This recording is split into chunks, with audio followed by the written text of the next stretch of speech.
이제 우리 함께 하나님의 말씀 보시겠습니다. 오늘 우리에게 주시는 하나님의 말씀은 신약성경 로마서 제10장 1절에서 10절까지 말씀입니다. 방송실에 마이크 볼륨 조금만 좀 올려둬 주세요. 로마서 10장 1절에서 10절, 제가 가지고 있는 성경책에는 신약성경 253페이지에 있습니다. 로마서 10장 1절에서 10절까지 말씀. 오늘 우리에게 주신 살아계신 하나님 말씀입니다. 우리 한 절씩 저와 여러분이 나누어서 교독하겠습니다. 형제들아, 내 마음에 원하는 바와 하나님께 구하는 바는 이스라엘을 위함이니 곧 그들로 구원을 받게 함이라.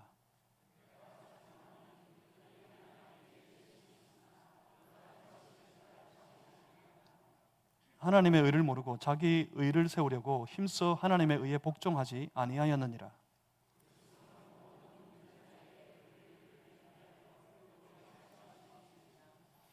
모세가 기록하되 율법으로 말미암는 의를 행하는 사람은 그 의로 살리라 하였거니와.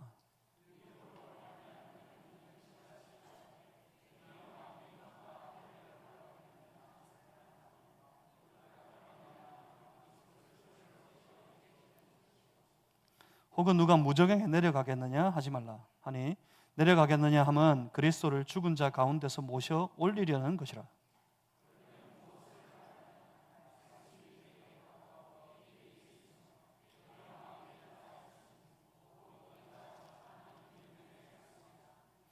네가 만일 내 입으로 예수를 주로 시인하며 또 하나님께서 그를 죽은 자 가운데서 살리신 것을 내 마음에 믿으면 구원을 받으리라. 사람이 마음으로 믿어 의에 이르고 입으로 시인하여 구원에 이르느니라. 아멘. 자, 기도하겠습니다. 살아계신 하나님, 오늘도 말씀 가운데 우리를 만나주시는 주님 앞에 섭니다. 주의 성령님 우리 안에 충만하여 주셔서 우리의 내면의 모든 지각을 다 깨워 주시옵소서. 우리의 눈이 열리게 하시고 우리의 귀가 열리게 하시고 마음이 깨어나게 하시고 그래야 주의 말씀을 들을 수 있게 하시고 그 말씀을 깨달을 수 있도록 도와주시옵소서. 주의 성령이시 우리에게 힘주셔서 깨달은 주의 뜻을 따라 그 말씀 붙잡고 살아가는 신실한 신앙의 삶이 다 될 수 있도록 우리를 인도하여 주시옵소서. 성령님께 의탁합니다. 이 예배를 주의 성령으로 온전히 주장하여 주옵소서. 예수 그리스도 이름으로 기도하옵나이다. 아멘. 복음은 모든 믿는 자에게 구원을 주시는 하나님의 능력입니다. 그 능력이 우리에게 임했고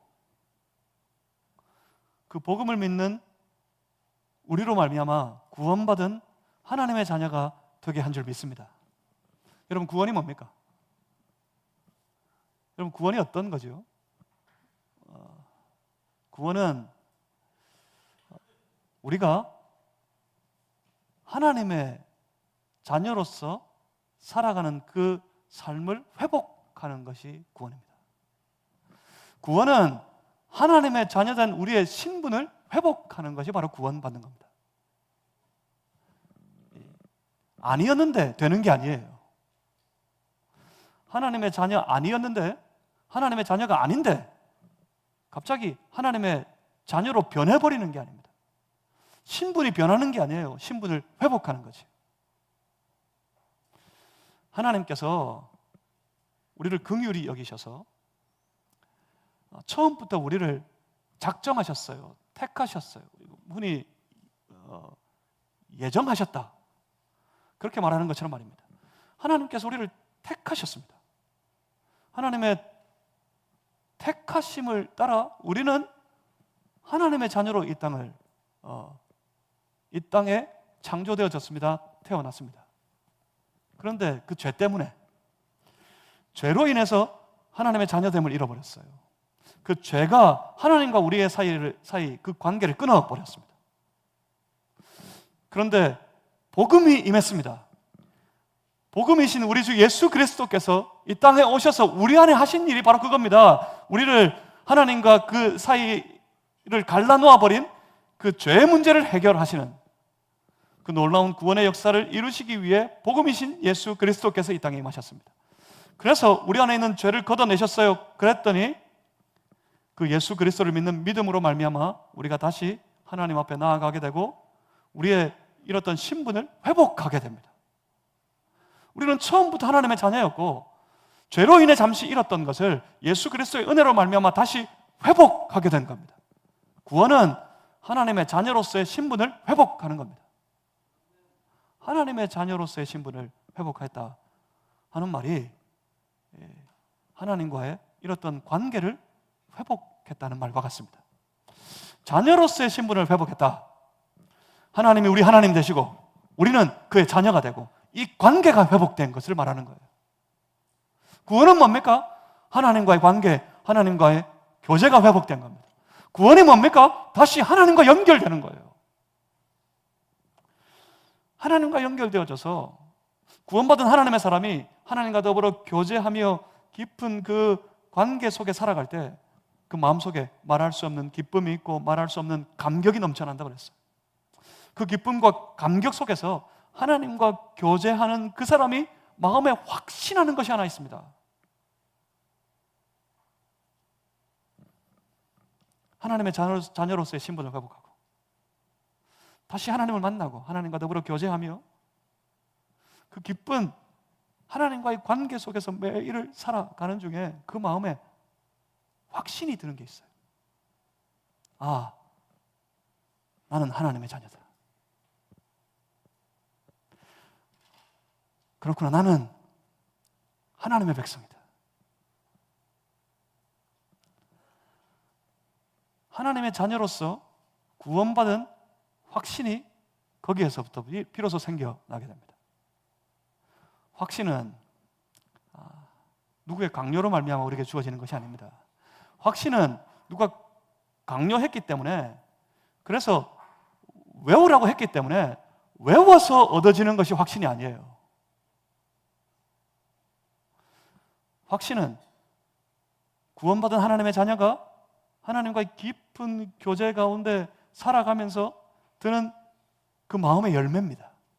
아, 내가 하나님의 자녀이구나. 그러니까 이 순서가 아니에요. 내가 예수를 믿고 구원받은 걸 확신하고 나면 하나님의 자녀로 살아갈 수 있는 게 아닙니다.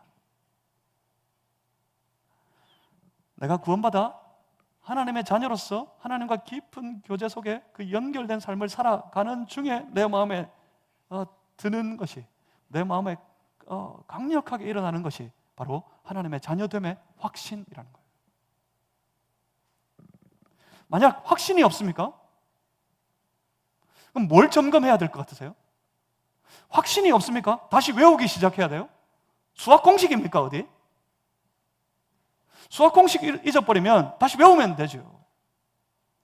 수학 시험이라는 게 그렇습니다. 여러분이 그렇다는 게 아니고 제가 그랬습니다. 수학은 외우는 거라 그러더라고. 그래서 수학을 딸딸딸딸 외웠어요. 공식을 막 딸딸딸딸 외웠는데 시험 문제가 딱 나오는데 마침 그 공식대로의 문제가 나오면 공식대로 딱 풀어서 다 맞춰요. 열심히 외웠으니까.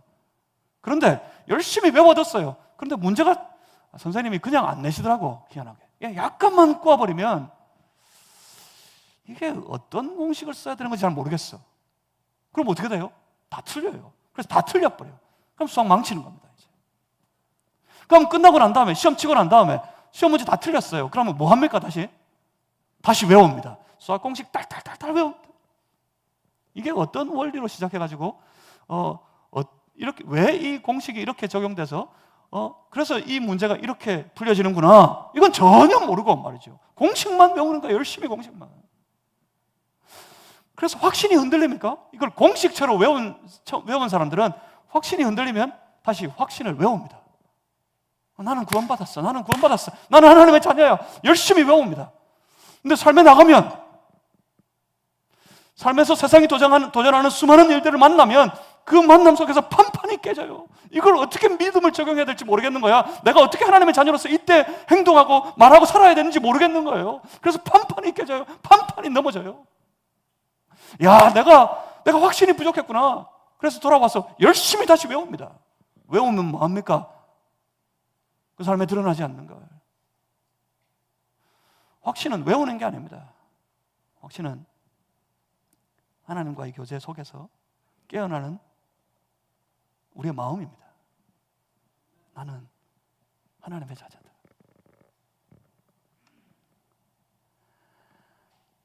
만약 내 확신이 흔들리게 되면, 그래서 이걸 점검해야 돼요. 하나님과의 관계를. 내가 하나님과의 깊은 교제 속에, 그 교제의 기쁨과 감격 속에 살아가고 있는지, 주시는 말씀을 묵상할 때마다 하나님 내게 말씀하시는 것 같고, 그래서 주님의 그 말씀이 늘 감격스럽고 기쁘고, 마음에서부터 이 말씀 따라 살아야겠다 하는 열심히 일어나고, 주님을 찬송할 때마다 내 마음을 만지신 주님, 그 주님이 기뻐서 손을 들고 주를 찬양하고, 그 마음에서부터 흐르는 눈물이 눈을 따라 흐르고, 주님 감사합니다. 이런 관계, 이 교제가 내가 지금 이 오랜 신앙의 삶 속에 혹시 이 교제를 잃어버린 건 아닌지, 이걸 돌아보고 이걸 점검해 봐야 됩니다. 이 교제가 회복되면 확신도 회복됩니다.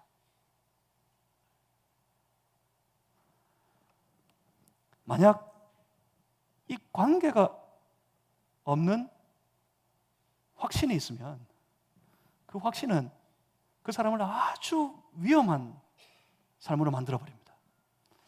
그럴 수 있을까요? 관계가 없는 확신이라는 게 있을 수 있을까요? 예.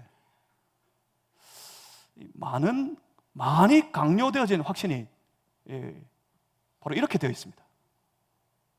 관계가 없어요. 외웠어요. 그냥 외웠어요. 그래서 관계는 사라진 채 외우고 스스로를 세뇌시키는 거예요. 확신이 있다. 그래서 살아가는 삶. 그 안에는 아무런 교제도 없고, 아무런 기쁨도, 아무런 감격도 없어요. 그냥 외웠으니까 힘들게라도 그냥 그 길을 꾸역꾸역 가는 거예요. 안 되면 더 열심을 내봅니다. 근데 그 열심이라는 게 뭐죠? 그 열심이라는 게 하나님하고 아무 상관이 없어요. 구약의 이스라엘이 그렇습니다. 이스라엘 백성들이 처음부터 하나님과의 관계 속에서 세워진 백성들입니다. 세워진 나라입니다. 하나님이 나는 너희 하나님이 되고 너는 내 백성이 되리라.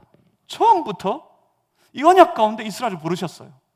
아브라함에게, 이삭에게, 야곱에게, 그리고 온 이스라엘 백성들에게 이 언약을 통하여서 그들을 불러주셨어요. 나는 너희 하나님이다. 너희는 내 백성이다. 그래서 이스라엘 백성들이 온전할 때는 하나님 바라보며 하나님 당신만 우리 하나님이십니다. 이스라엘 백성들이 그 관계가 온전할 때는 언제나 그렇게 외쳤어요. 우리는 하나님의 자녀, 하나님의 백성입니다. 그렇게 외치며 살았어요. 그런데 살다가 보니까 어느새 그들 가운데 가만히 들어와 있는 그 우상의 세력들로 인해서 이 백성들의 마음이 조금씩 그 우상에게 빼앗겨버렸어요. 분명히 하나님을 제사하고 하나님을 따르는 하나님의 백성인데, 그들에게 분명히 여전히 율법도 있고 그 율법을 행하고 율법을 지키며 살아가는 하나님의 백성인데, 그런데 그 마음은 우상을 향해 있어요. 우상 숭배를 묘사할 때 구약 성경이 항상 그렇게 표현하는 것을 여러분 기억하셔야 돼요. 음란하듯 우상을 숭배했다. 물론 우상 숭배하는 그 제사의 자리에서 음란한 행위들이 이어져서 그렇게 말하기도 하지만, 음란하듯 우상을 숭배했다는 이 표현 속에는 하나님의 마음이 담겨 있어요. 분명히 모양은 내 백성인데 저들의 마음은 저 하나님 아닌 저 우상의 세력에게 다 빼앗겨 가버렸어요. 두 집 살림하는 거야. 음란하듯 내 백성들이 우상을 숭배하고 있다. 하나님이 그렇게 탄식하면서 외치셨다고. 마음이 저 우상을 향해 가 있어요. 그런데 몸은요, 하나님의 백성이에요. 열심히 지킵니다. 마음은 사라졌는데 몸으로 열심히 지킵니다. 율법의 모든 조문 하나하나를 여전히 열심히 지키려고 합니다. 열심히 제물을 잡고 열심히 제사를 드립니다. 그들에게 열심히 했어요. 그런데 그 열심히 드리는 제사, 열심히 잡는 그 제물, 열심히 지켜내는 모든 행위들, 일들 하나하나, 이 모든 것들이 하나님하고 아무 관계가 없어요. 하나님 뭐라 그러셨어요? 여러분 기억하십니까? 하나님이 그러셨어요. 저 문 좀 닫아라.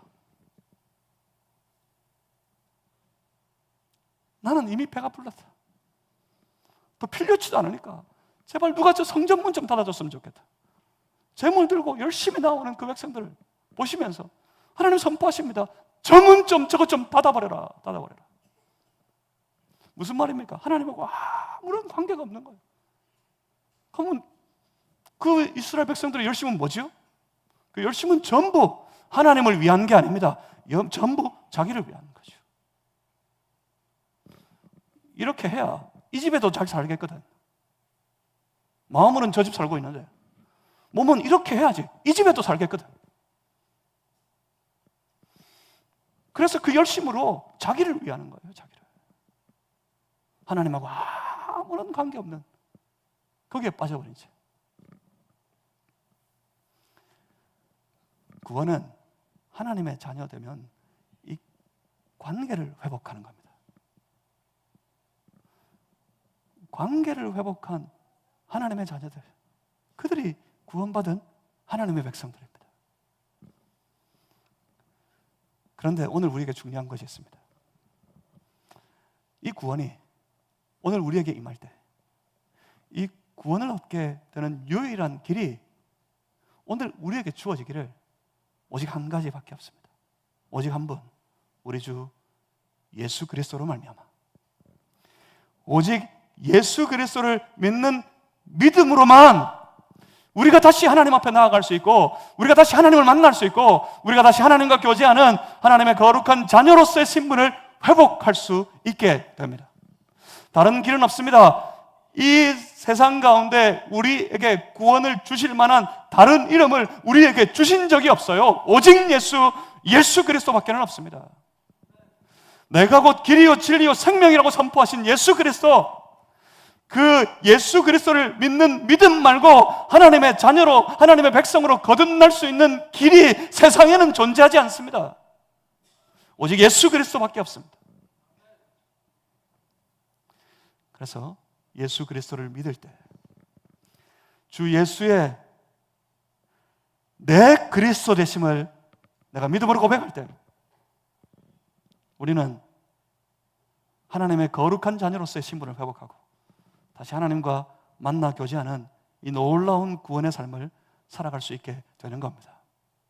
오늘 사도 바울이 본문에서 이 위대한 말씀을 선포하고 있습니다. 바울은 먼저 오늘 10장 1절에서 저 이스라엘 백성들, 저 유대인들에 관하여서 가진 자기의 마음을 고백하고 있습니다. 10장 1절 형제들아 내 마음에 원하는 바와 하나님께 구하는 바는 이스라엘을 위함이니 곧 그들로 구원을 받게 함이라. 이 말씀은 내 마음에 원하고 있는 것, 내가 구하고 있는 모든 기도의 제목은 오직 이스라엘밖에 없다, 이 말이 아닙니다. 이 1절 말씀을 이렇게 잘못 읽으시면 안 돼요. 사도 바울의 마음속에 저 이스라엘, 저 유대인들, 자기 동족인 유대인들을 향해 가지고 하나님 앞에 원하는 기도의 제목이 있어요. 이스라엘에 대해서 그 마음에 소원하는 것이 있어요. 이스라엘에 대하여서 그 소원 가지고 하나님 앞에 기도하고 있는 제목이 있습니다. 그게 뭡니까? 저 이스라엘에 대하여 내가 하나님 앞에 간절히 원하는 바, 그래서 그 소원을 가지고 하나님 앞에 열심히 기도하고 있는 제목이 하나 있는데 그것이 뭐라고요? 저들이 구원받는 겁니다. 저 이스라엘 백성들이 구원받았으면 좋겠다, 그러는 거예요. 내 동족 이스라엘이 구원받았으면 좋겠다. 우리는 이 바울의 이 고백이 마음에 와닿습니다. 그렇죠. 저 이스라엘이 예수를 믿고 구원받아야 되죠. 우리에게는 이 말이 별로 거칠게 아주 부담스럽게 들려지지 않습니다. 그렇지만 당시 유대인들은 바울의 이 고백을 듣는 순간 마음속에서부터 치밀어 오르는 분노가 있었습니다. 왜요? 우리가 구원받았으면 좋겠다? 우리가 하나님의 자녀 되기를 원한다? 이게 무슨 말입니까? 우리가 하나님의 백성인데, 우리가 하나님의 자녀인데, 제가 몇 번 말씀드린 적이 있습니다. 유대인들에게는 아주 꼴통 같은 믿음이 하나 있어요. 유대인들에게 있는 흔들리지 않는 믿음이 하나 있어요. 우리가 하나님의 선민, 우리가 택함받은 하나님의 백성이다. 저 이방인들은 아니고 우리만 하나님의 백성이다. 우리만 하나님의 선민이다. 이게 유대인들이 가지고 있는 믿음입니다. 그런데 자꾸 그래요. 예수를 믿으면 구원받는다고, 하나님의 자녀가 될 수 있다고. 오케이! 100%를 양보해서 예수를 믿어서 하나님의 자녀가 될 수 있다고? 그래, 좋아. 예수를 믿어 하나님의 자녀가 된다 치자. 그러려면, 하나님의 자녀가 되려면 유대인들에게 이 꼴통 같은 믿음이 그때도 작용하는 거예요. 그러려면 너희들이, 저 이방인들도 우리 유대인처럼 되어야 된다. 왜? 유대인만 하나님의 자녀니까. 유대인처럼 되어야 된다. 뭡니까? 율법을 지켜야 된다. 우리 유대인들만 가진 이 율법, 하나님이 우리에게 주신 이 율법을 모든 이방인들이 다 지켜야 된다. 교회라도 지켜야 된다. 이방인이 하나님의 자녀가 될 수 있다고? 그러면 우리 유대인처럼 할례를 받아야지. 저 유대인들이 항상 외치는, 하나님 앞에 간구하는 게 있어요. 우리는 할례 받은 하나님의 백성입니다. 감사합니다. 그랬어요. 저 이방인들을 향해서 항상 정죄하는 말이 그거였어요. 이 할례 받지 못한 자들이. 그래서 그렇게 늘 주장하는 거예요. 교회를 와서도 그러는 거예요. 할례 받아야지 하나님의 백성 될 수 있는 거예요. 예수를 믿는 믿음으로 다 된다고? 아니야. 그건 충분하지 않아. 할례를 받아야 돼. 안식일을 지켜야지. 우리 유대인들이 지키는 안식일을 지켜야 된다.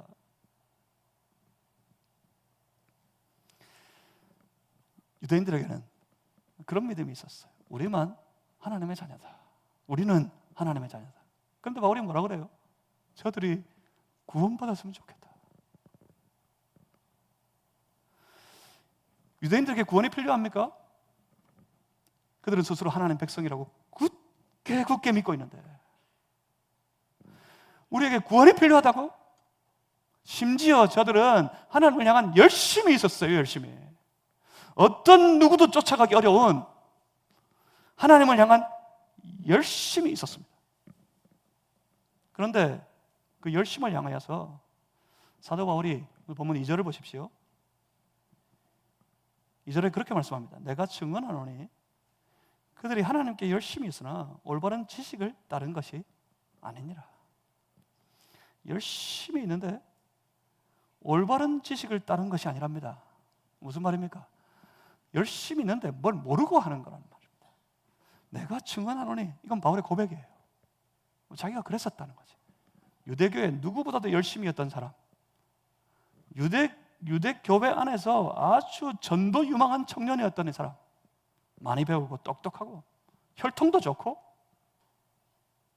그래서 유대 사회 안에서 출세는 따놓은 낭상이었던 이 사람, 이 사울의 일적 얼마나 열심히 했습니까? 자기가 믿는 그 유대교를 위해, 그리고 유대교의 하나님을 향하여서 얼마나 열심히 했어요. 바울이 스스로 자기를 고백하는 거예요. 하나님을 향한 열심히 있지만 그건 뭘 모르고 하는 거라고. 뭘 모릅니까? 본문 3절입니다. 하나님의 의를 모르고 뭐 하려고? 자기 의를 세우려고 힘써서, 그들의 열심이 하나님을 위한 열심이라고 생각했는데 그 열심이 뭐라고요? 오히려 힘써 하나님의 의에 복종하지 아니하였느니라. 뭘 몰랐습니까? 다시 보십시오. 하나님의 의를 몰랐어요. 하나님이 옳다 하신, 하나님이 옳게 여기시는 것에 대해 모르고, 그래서 무엇을 세우려고? 자기 의를 세우려고, 자기가 옳다 하는 일, 자기가 옳게 여기는 일을 세우는 일에 빠져 있는 열심이었다는 말입니다. 열심이 있지요. 뭐 저마다 다 열심히 살지요. 유대인들도 열심히 있었지요. 하지만 그 열심 가운데, 열심에 마치 이 양념처럼 간간히 하나님의 이름을 뿌려 넣고 끼워 넣는다고. 그럽니다. 열심히 하면서 다 하나님을 위해 그러는 거예요. 다 하나님 앞에서 그러는 거예요. 이렇게 하나님의 이름을 간간히, 하나님을 위한다는 명분을 간간히 끼워 넣는다고 그 열심히 하나님 앞에서 온전해지는 것이 결코 아닙니다. 복음이 있는 열심, 복음 안에서 열심은 뭐가 나타나야 될까요? 복음에는 뭐가 나타난다고요? 로마서 1장 17절에서 사도 바울이 그렇게 외쳤습니다. 복음에는 하나님의 의가 나타난다. 복음에는 하나님의 의가 나타나서 믿음에서 믿음에 이르게 하나니, 그렇게 선포했어요. 하나님의 의가 나타나는 그 열심이 복음에 있는 열심입니다. 하지만 하나님의 의는 모르고 하나님이 옳다 하시는 일을 다 외면해버린 채 열심을 내는, 그리고 열심을 내어서 하는 모든 일들은 전부 다 자기 의를, 자기가 옳다 하는 일들을 이루어내기 위해 자기를 드러내는 그런 삶에 빠져버린 것이었더란 말입니다. 하나님의 의를 모르는 열심, 이 열심은 열심히 하면 할수록 위험합니다.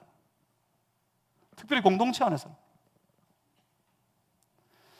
하나님의 의는 모르고 자기 의를 세우기 위해 열심히 내면 낼수록 뭐는 무너져요? 하나님의 의는 깨져요. 자기 의는 세워지지만 하나님의 의는 무너져 버려요. 그래서 힘써 그 열심으로 뭐 한다고요? 하나님의 의에 복종하지 않는 꼴이 되어버리는 겁니다. 유대인들의 열심에는 복음이 없었습니다. 저 이스라엘 유대인들 스스로 하나님의 선민, 하나님의 택함 받은 백성이라고 자부하고 자랑하는 저 유대인들의 열심에는 복음이 없었어요. 복음이 없어서 뭐가 없었어요? 관계가, 하나님과의 관계가 없었습니다.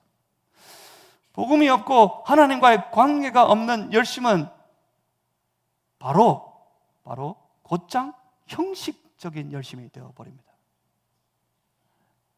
다 자기의, 자기가 옳다 하는 일들을 나타내려고 했습니다. 자기의 옳음을 드러내려는 열심, 그 모든 열심은 아주 무서운 열매를 만듭니다. 자기의 의, 자기 옳음을 나타내는 열심, 자기가 옳아요. 자기가 옳으면 다른 사람은 뭐가 되죠? 다른 사람은 틀렸어요. 그래서 어떻게 합니까? 자기의 의를 나타내면 바로 정죄하고 판단하게 돼 있어요. 유대인들이 하는 일이 그거였어요. 율법 가지고 자기 의를 나타내는 일에 빠져버리면 옳지 않은 다른 모든 이들을 향해 판단하고 정죄하게 됩니다.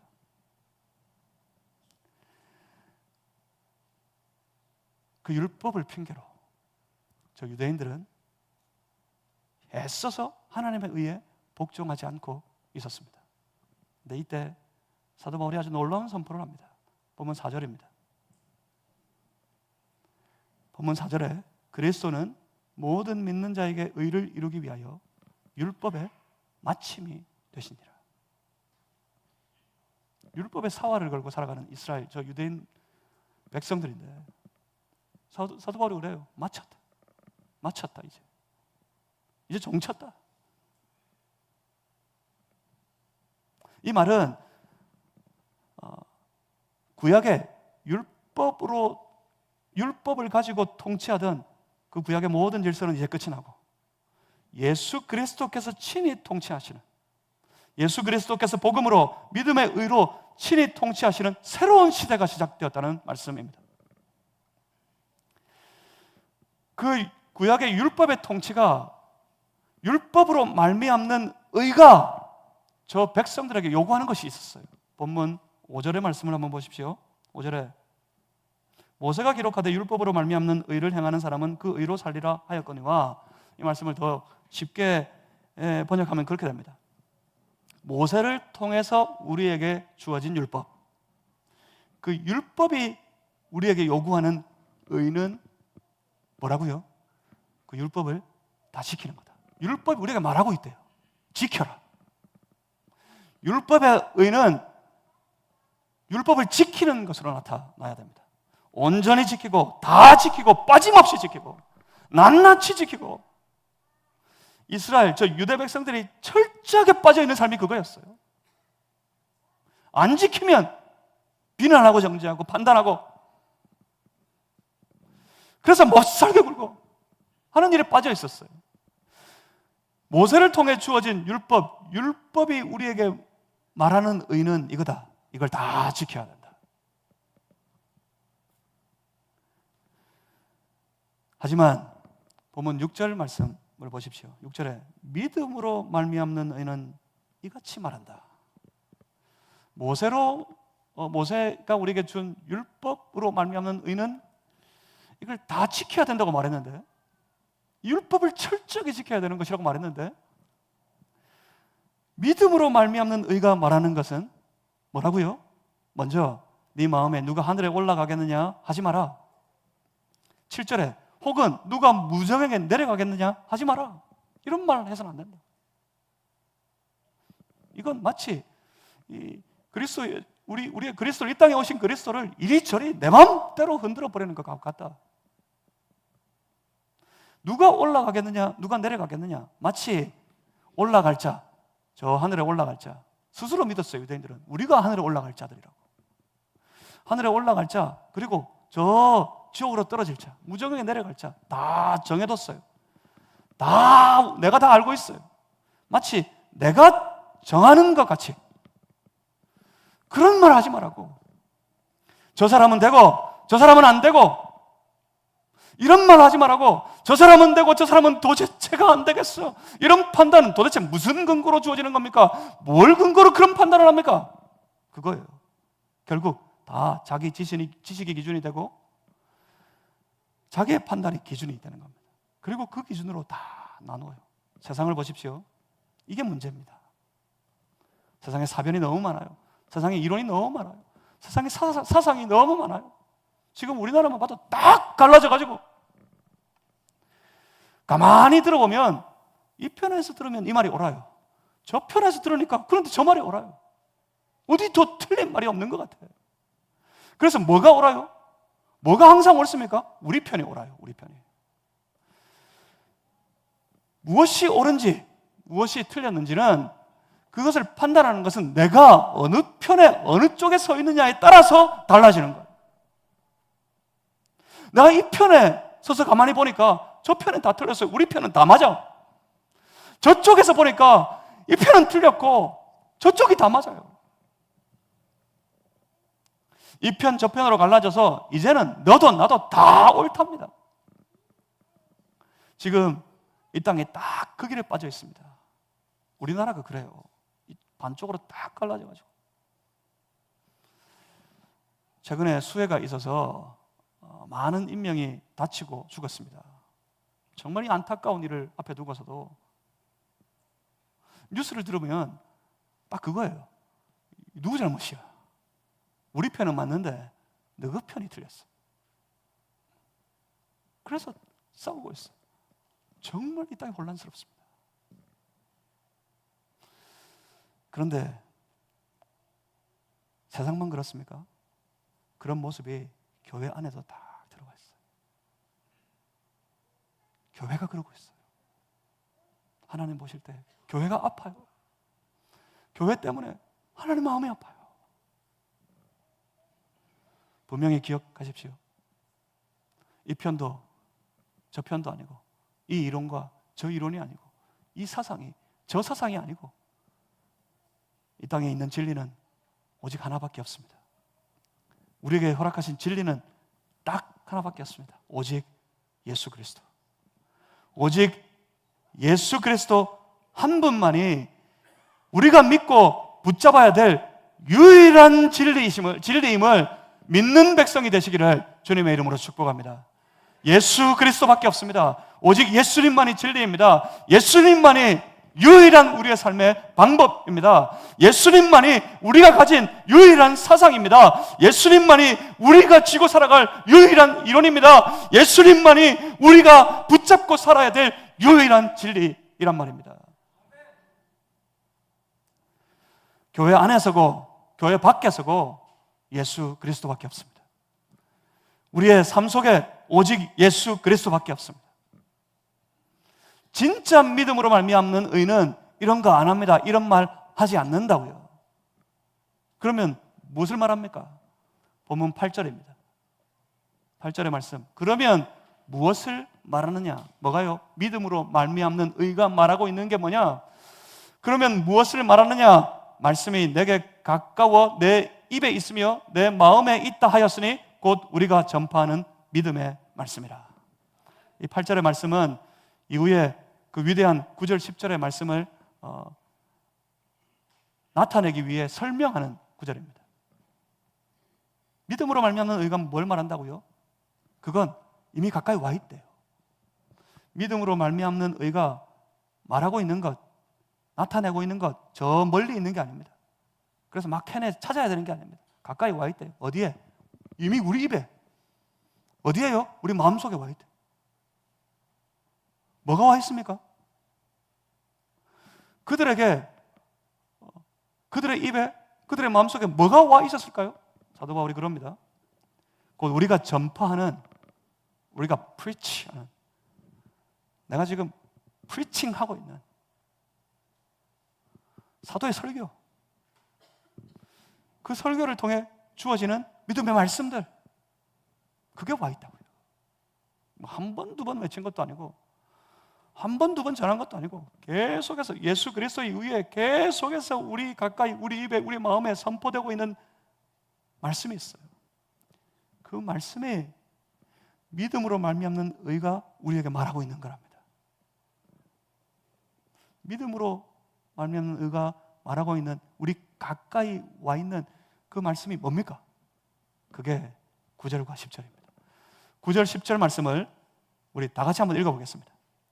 10장 9절, 10절 함께 읽겠습니다. 시작.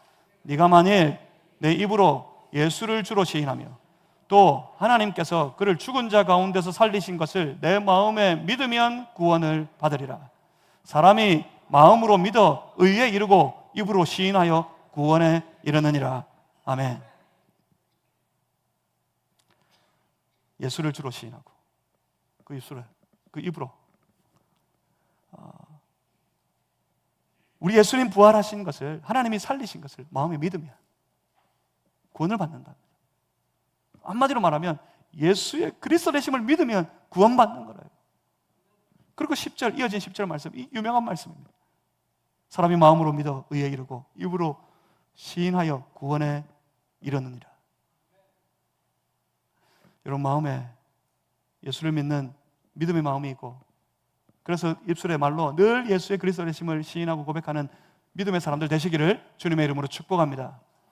그런데 여러분, 이걸 절대로 이 말씀을 오해하시면 안 돼요. 이건 어떤 절차나 어떤 순서가 아닙니다. 자꾸 이걸 이상한 절차, 이상한 순서로 만들어요. 믿고 시인하고 그러면 됐다. 입으로 시인했어. 그럼 끝난 거예요. 마음으로 믿고 입으로 인정하면 그럼 구원받은 거예요. 마치 기계적인 절차와 순서로 만들어버렸어요. 그래서 이 절차대로만 하면 다 구원받았어 하고 남발해버렸어요. 근데 하지만 사도 바울이 지금 선포하고 있는 게 그게 아닙니다. 그 절차대로 이스라엘, 저 유대인들이 잘하고 있었어요. 근데 그게 바울이 지금 선포하는 게 그게 아니라고요. 믿음이 뭡니까? 여러분, 믿음은 그 믿음을 가진 그 사람, 그 한 사람의 삶을, 그 인생 가운데 그 믿음의 역사에서 하나님의 뜻을, 하나님의 의도를 다 드러내고 이루어내는 하나님의 놀라운 능력이 바로 믿음입니다. 믿음은 한 사람의 인생 가운데 역사하시는 하나님의 능력입니다. 그 능력이 그 사람의 인생을 온통 사로잡아서 그 삶이 하나님을 따라 하나님의 뜻을 이루는 삶을 살아가도록, 구원받은 하나님의 백성의 삶을 살도록 그 믿음이 역사하고 만들어 버립니다. 본문의 말씀은 바로 그것을 말하는 겁니다. 먼저 하나님의 말씀, 우리 입에 와 있고 우리 마음에 그 말씀이 와 있다고 그랬어요. 그러니까 그 말씀이, 하나님의 모든 말씀, 여러분 묵상하시고 설교를 통해 듣는 모든 하나님의 그 말씀을 어디로 받아야 될 것 같아요? 마음으로 받아야 돼요. 먼저 하나님의 모든 말씀, 묵상을 통해, 설교를 통해 보고 듣는 하나님의 말씀이 우리 마음속에 선포되게 만들어야 됩니다. 귀에 선포되면 안 됩니다. 마음에 선포돼야 됩니다. 귀는 뚫려 있어가지고 들어와가지고 나가버려요. 마음은 우리 안에 딱 닫혀 있어서 들어오면 안 나갑니다. 들어오면 못 나가게 해야 됩니다. 마음에 주의 말씀이 선포되어야 합니다. 마음에 주의 말씀이 선포되면 그 말씀이 그 사람의 마음속에 놀랍도록 역사합니다. 그래서 어떤 마음이, 어떤 간절한 마음이 생길까요? 이 말씀 붙잡고 이 말씀 따라 살아야겠다 하는 간절한 마음, 간절한 소원이 그 안에 생깁니다. 바로 이때 이 마음이 믿음의 마음이에요. 믿음의 마음. 막 외워서 알게 된 게 아니라 주의 말씀이 내 마음에 선포되어졌을 때 내가 마음으로 그 말씀을 딱 붙잡았더니 그 말씀이 내 안에 역사해서 이 말씀을 따라서 살아야겠다 하는 간절한 소원이 일어나는 그 마음이 바로 믿음의 마음이라고요. 그런데 이 믿음의 마음은 그 삶 속에서 나타납니다. 이 믿음의 마음은 마음에 어떤 마음이 들었다고요? 이 말씀을 따라 살아야겠다, 말씀을 이루는 삶을 살고 싶다 하는 마음을 가졌으니까, 그래서 그 삶 속에 이 말씀을 따라 살아가는 삶, 소위 순종의 삶이 드러나고 나타나게 되는 겁니다. 말씀을 이루는 삶, 말씀을 붙잡고 말씀을 따라 살아가는 순종의 삶을 살아갈 때 그 사람이 입술로 고백하는 말이 있어요. 그 사람이 입술로 고백하고 찬송하는 말이 있어요. 예수님이 내 그리스도십니다. 내가 내 마음대로 살지 않고요, 내가 내 뜻대로 살지 않고요, 내가 원하는 대로 살지 않고요, 하나님의 말씀을 따라 하나님이 원하시는 것 쫓아 하나님이 옳다 하시는 일을 위해 내가 순종하며 살아갑니다. 그가 입술로 고백합니다. 예수님이 내 인생의 그리스도십니다. 예수님이 내 삶의 유일한 구주 그리스도가 되십니다. 그렇게 고백하게 됩니다. 그게 이 말씀이에요. 마음으로 믿어 의에 이르고 입으로 시인해서 구원에 이르게 된다.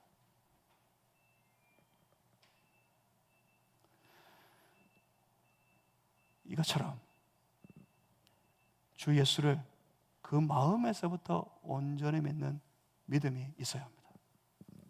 주 예수를 그 마음에서부터 온전히 믿고 따르는 그 삶이 구원을 받게 되는 겁니다.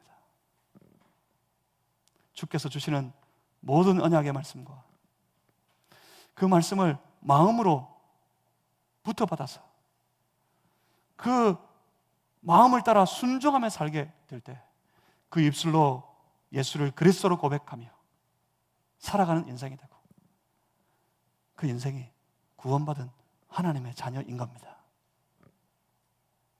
만약 마음에 믿음이 없으면 삶에도 믿음이 없습니다. 그리고 그 입술의 말에도 믿음이 없습니다. 껍데기는 있지요. 저 유대 백성들은 껍데기는 늘 하나님의 백성인 것처럼 살았어요. 마음은 이미 다 떠나놓고. 그래서 하나님 맨날 불렀잖아요. 돌아와라, 돌아와라. 그 껍데기를 향해 부르는 것이 아니었습니다. 이스라엘 백성들의 마음을 향해 불렀어요. 돌아와라, 내 백성아 내게로 돌아와라, 돌아와라. 떠나버려가지고 돌아와라, 돌아와라 부르셨던 거예요.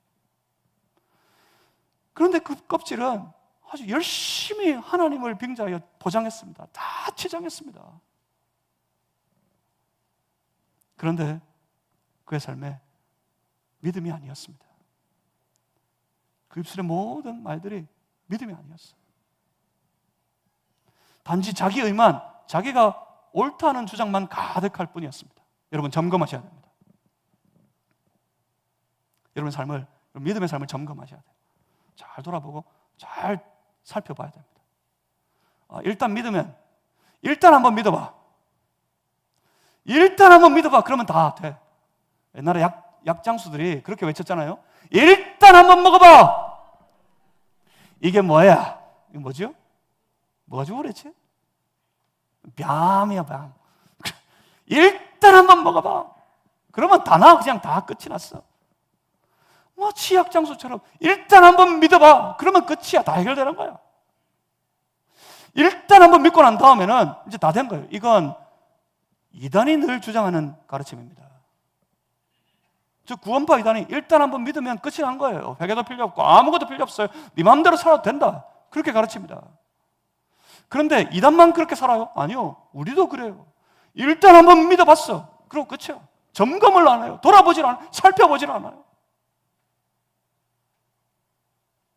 아무렇게나 살아가. 아무런 열매나 맺어도 그냥 끝이야. 이대로 살면 돼요. 그냥. 왜? 나는 믿는 하나님의 백성이니까. 점검이 없기 때문에 회개가 없어요. 회개가 없기 때문에 회복이 없는 거예요. 돌아보고 살펴보면 내 삶 속에 내 의를 드러내고 내 의를 주장하려는, 내 의를 세우려는 그런 삶의 모습만 가득하고 내 삶의 열매가 전부 그런 것밖에 없다면, 여러분, 그 모습을 살펴보고 점검해 보게 된다면 뭐가 생길까요? 기회가 생겨요. 기회가. 아니구나. 어떤 기회? 회개할 기회가 생겨요. 하나님, 내가 내 의에 빠져서 살았던 믿음 없는 사람이었습니다. 하나님 용서해 주십시오. 여러분, 회개는 축복입니다. 회개는 은혜입니다. 회개할 수 있는 마음이 은혜예요. 돌아보지 않으면 회개할 기회도 없고요, 회복될 기회도 사라져버리는 거예요. 그래서 돌아보면 그게 아닐 때 하나님 앞에 회개할 기회를 얻게 되고요, 회개한 백성들은 하나님 회복시키십니다. 이게 은혜예요. 자기의 의만, 자기의 옳음만 주장하는 일이 가득할 때 이건 오히려 애써 하나님의 의를 복종하지 않는 것, 하나님을 배반하는 것이 되어 버립니다. 아무리 열심히 내어도, 열심을 내어 이래도 아무런 소용이 없어요. 그건 하나님하고 상관없는 거예요. 자기의 의, 자기의 옳음뿐이지.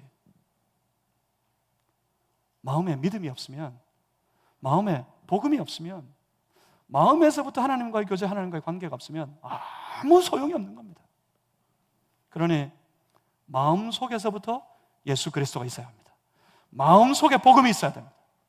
마음 속에서부터 예수 그리스도가 가득하면 그 마음 가운데 예수 그리스도께서 역동하기 시작하시고 주시는 그 말씀을 내 마음에 선포하시고 그 말씀을 내 마음으로 붙잡게 되고 그 말씀을 붙잡으면 그 말씀대로 살고 싶어지고 말씀대로 살고 싶어지면 그 말씀에 순종하는 삶을 살아가게 됩니다. 그들이 입술로 노래 부릅니다. 찬송합니다. 자랑합니다. 하나님의 은혜입니다. 하나님이 하셨습니다. 예수님만이 내 인생의 그리스도십니다. 그 사람은 구원받은 하나님의 자녀입니다. 그들은 다 확신하고 있어요. 나는 하나님의 자녀다. 나는 왕자다. 하나님 나라에 나는 왕자다.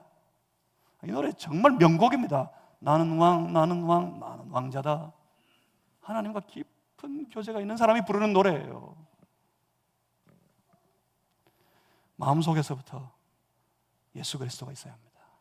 여러분, 묻고 싶습니다. 여러분 마음에 예수님 있습니까?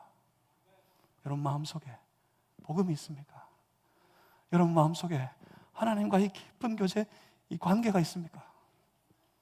만약 잃어버렸으면 엎드려 회개하고 다시 구하셔야죠. 하나님 회복되게 해주십시오. 하나님 회복시키십니다. 기쁨이 있고 감격이 넘쳐나요.